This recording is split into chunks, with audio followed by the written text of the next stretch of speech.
हाय दोस्तों, मैं घनश्याम यादव। देखिए, प्रश्न दिया गया है, करा गुणनफल निकालना सीखें। दोस्तों, गुणनफल का अर्थ होता है गुणा करना।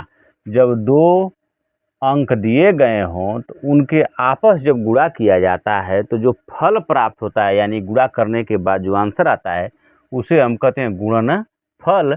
तो यहाँ देखिए, चर और अचर राशियाँ दोनों हैं और इसका कह रहा है कि गुणनफल निकालना सीखें। निकालिए। कैसे निकालेंगे आप देखिए। तो सबसे पहले जो पहला पद है, इस पहले पद का दूसरे वाले के पहले पद में गुणा कर देते हैं।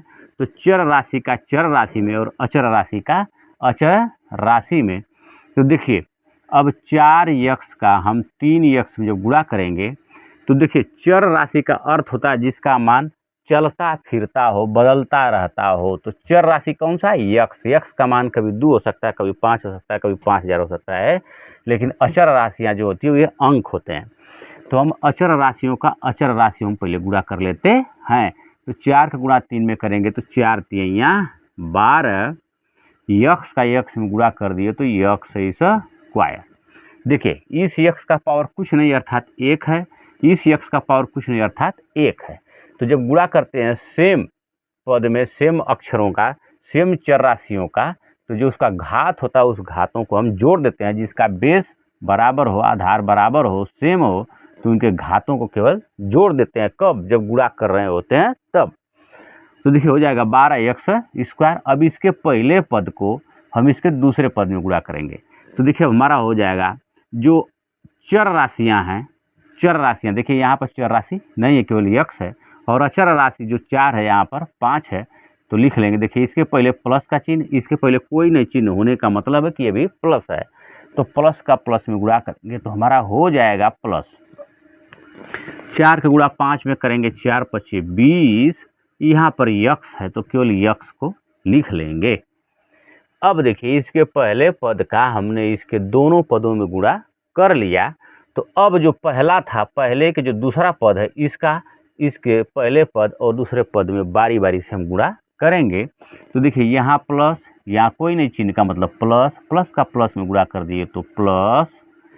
अब देखिए, 2 का 3 में गुणा करेंगे तो 2 तिया 6। यहाँ पर यक्स अकेला है तो यक्स लिख लेंगे, चूँकि 2 के साथ कोई यक्स नहीं है।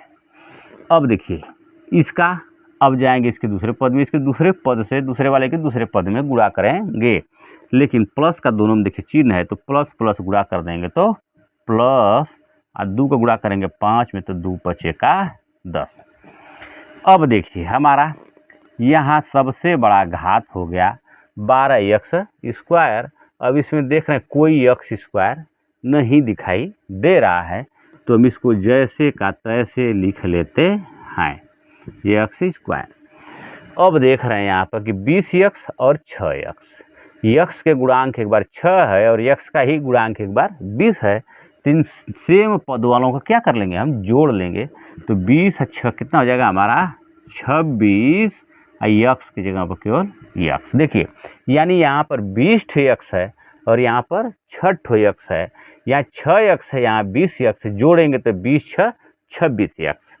आगे बढ़ेंगे तो हम लिख लेंगे, यहाँ पर बच गया केवल 10। अब देखिए, ये हमारा समीकरण तैयार हो गया। इसे अवरोही या आरोही क्रम में लिख सकते हैं।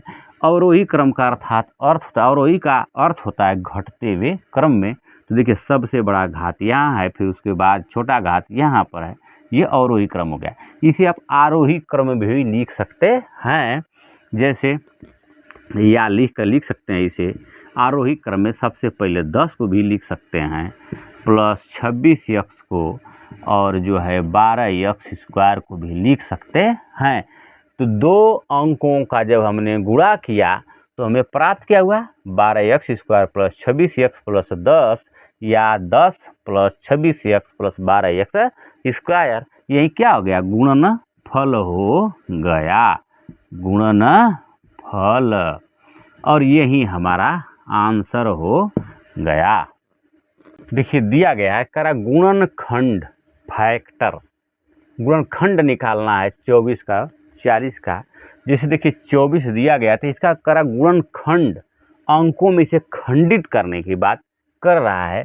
तो अभाज्य गुणनखंड निकाला जाता है। तो अभाज्य गुणनखंड अर्थात अभाज्य संख्याएं वे संख्याएं, देखिए यहाँ पर लिख सकते हैं आप अभाज्य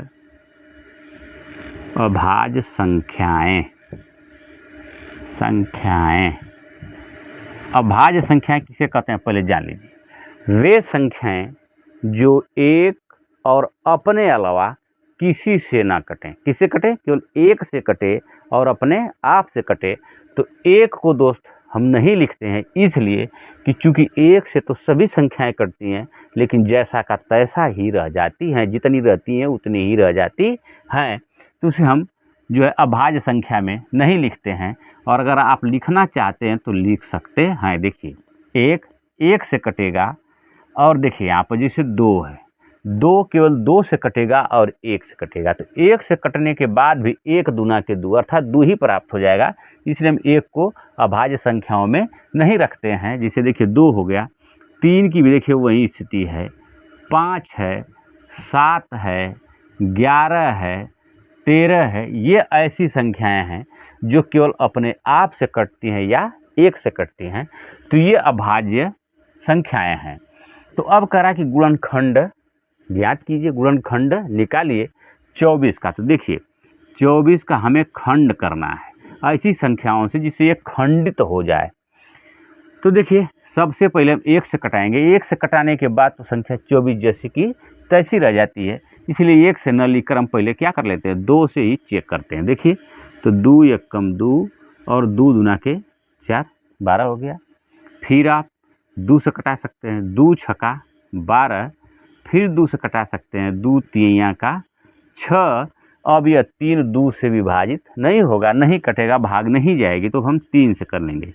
तो 3 एकम 3 अर्थात 24 का जो है गुणनखंड क्या हो गया, 2 दूना के 4, 2 तियां 6, 2 दूना 4 दूना के 8, 8 3 के 24। देखिए 24 के ये खंड है, गुणन खंड है। अर्थात 24 में 24 किससे किससे खंडित है, 2 से 2 से 2 से और 3 से। अर्थात 2 दूना के 4 दूना के 8, 8 3 के 24। ये इसका हो गया 24 का गुणन खंड हो गया। उसी प्रकार से देख लीजिए 40 का अगर आप निकालना चाहें तो देखिए 40 को जब हम निकालेंगे तो इसी प्रकार से लिख लेते हैं।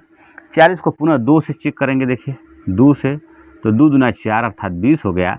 2 से फिर देखेंगे तो 2 दहा में 20 हो गया। फिर 2 से देखेंगे तो 2 पचे 10 हो गया। लेकिन ये 5 अब 2 से विभाजित नहीं होगा। ये किससे विभाजित होगा, सीधा दिख रहा है कि 5 से ही विभाजित होगा। तो 5 एकम 5 अर्थात देखिए 40 का गुणनखंड हो जाएगा आपका 2 गुणते 2 गुणते 2, 2 दूना के 4 दूना के 8, 8 पचे का 40। देखिए 40 किससे किससे खंडित हो रहा है, 2 2 2 और 5 से। अर्थात 40 का गुणनखंड होगा 2 2 2 और 5। यही हमारे आंसर हो जाएंगे।